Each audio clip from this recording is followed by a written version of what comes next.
Hey everybody, this has got to be the easiest, most accurate exact width dado jig for a workbench out there. Now this cuts from 1 inch wide to all the way to 34 inches wide. Now keep watching, be sure to let me know what you think in comments. Okay, first thing is let's go ahead and get the uprights made from 3/4 inch plywood. Now the overall size will be determined by your particular needs, but once you settle on that you want to put a T-track on the edge like this. Now I'm going to go ahead and trim this up to the final size needed, and as always, check to be sure it is square.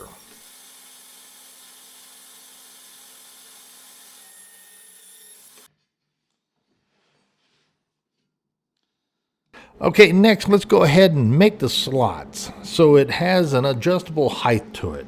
These will have a 5/16 of an inch slot, but you can use a 1/4 inch if that's the track fittings you have. Now I use 5/16 on almost all my jigs. Now after measuring it out, I pre-drilled the 4 holes, 5/16 inch drill bit. Now be sure that the bit blade that is touching the outside of the closest to the fence in the hole, then place a mark on the fence at the starting point where you will drop the piece down on the cutter and then an ending point to raise it off. Now, this you can do by hand if you needed to, but if you do it with a router, be sure that you don't lend out the correct 5/16 inch bit to a friend. So I had to use a 1/4 inch bit and made a few more passes. Now I only cut halfway through on the first pass, and then I'll raise up the bit to open up the slot completely.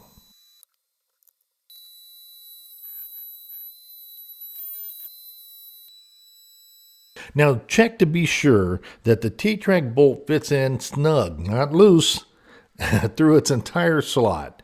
If not, go ahead and keep trimming until it does. If you too loose, you may have trouble with it later. Hey, here's a great product for your jigs and other stuff you may make. This is from Power Tech. It's a 128-piece T-track hardware kit. That is a must, and it's a really good price.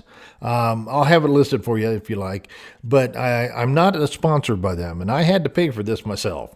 And I'm very satisfied with the quality and assortment. And I just want to show you this because it really is helpful when you're doing the jigs and so forth. Okay, back to it.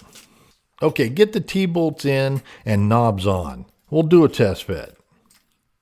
Now, if you don't have a T-track inlaid on the side of your bench like this one, keep watching. I'll show you how we did the threaded inserts on the other side. Oh, and if you like the work table that we're using here, and you haven't seen the video on the outfeed assembly table build, I'll link that below. You may want to build one like this. Now is a great time to install the riser's T-track. And I like the riser tight against the side of the tabletop and then install the T-track using self-centering bit and flush to the side of the tabletop like this.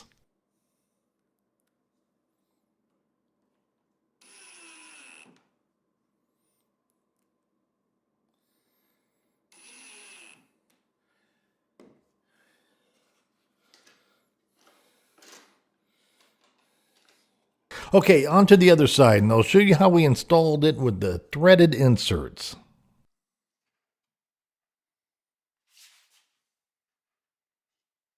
Now take the riser and flush it up with the back side of the tabletop, the work surface, and use a brad point bit or another pointy type thingy that you can tap in to make a starter hole.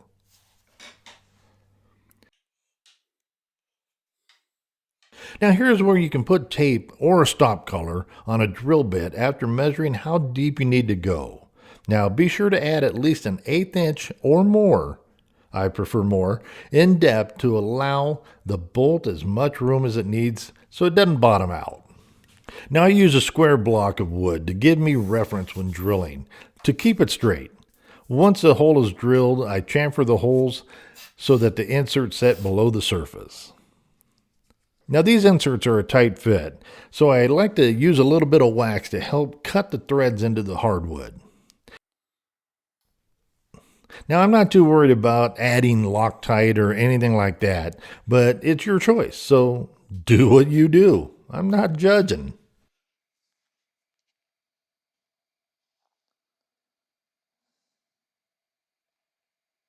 Now I will set up the riser with the one hole to get the starter for the other hole like this. Also, hold all the comments on the white legs here, okay? It just started to get warm here. Which brings me to this point. If you're not subscribed to I Like to Build Stuff, now would be a great time to do so. What does this have to do with white legs? Nothing really. Now, wouldn't you know, the knob screw is not long enough, so I had to use the bandsaw to trim off about 3/8 of an inch of the plastic on the inside of the knob, and just to give it a little more depth to it. This does not hurt the integrity of the knob and gives me just what I need for a secure fit. Okay, now that we're all set to adjust the height of the risers by using a piece of the wood that matches what you're going to use, or you could use the piece itself that you want to dado. Now the top of the T-tracks need to be flush with the top of the workpiece. And as you can see, the risers are flush to the back of the work table as I mentioned earlier. I do that just to help everything stay square on the table. Now the dog holes are just dead square to the back, well, all sides of the table actually. So I line up the stationary stretcher flush to that. It just makes things easier for production. I will be making my test stretchers out of the 5/8 MDF just to kind of go through and make sure everything works right. Now you will only need one T-bolt for each end of the stretcher. I marked and drilled the 5/16 hole with about an inch overhang on the sides. Now be sure your stretchers are minimum 5/8 thick. Now I'll be using 3/4 inch oak, but the pattern bit bearing needs to ride on that jig stretcher at all times. Okay, let's go ahead and test fit it. And oh yeah, I love when a plan comes together.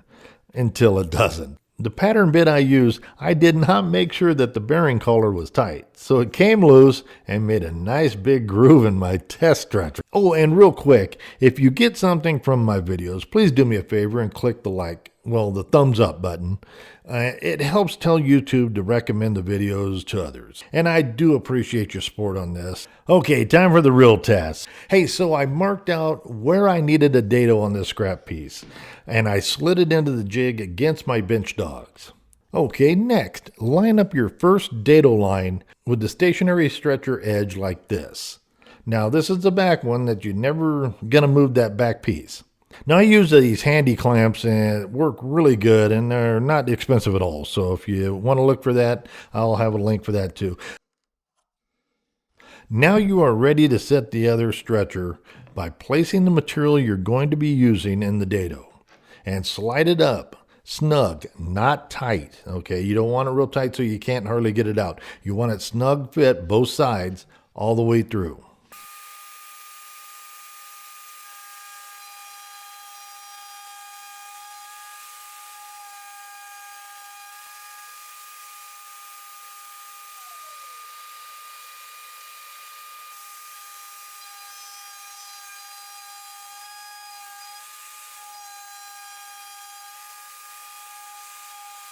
It cuts a clean bottom and it has a snug friction fit, so it's just the way it should be. You know, you don't want it too loose, you don't want it too tight. Too tight means not enough glue will be left after squeeze out.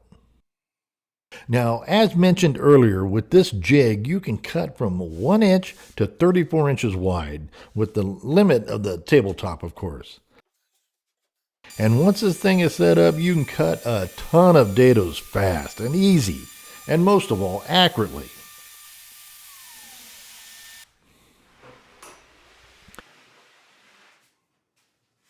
You can also make a quick router bit depth guide like this for faster setup as well. Now here I'm going to show you real quick breaking down the jig and how fast and easy that is. Now remember to subscribe and hit that notification bell because I will be showing and adding a number of other types of jigs to use on these risers for a multiple use setup. Now I sure hope you enjoyed this. If you have any questions, please put them in comments. Like I said, every single day I answer them, and I do this all myself. So I appreciate it, and thanks again for watching, and I hope to see you on the next one.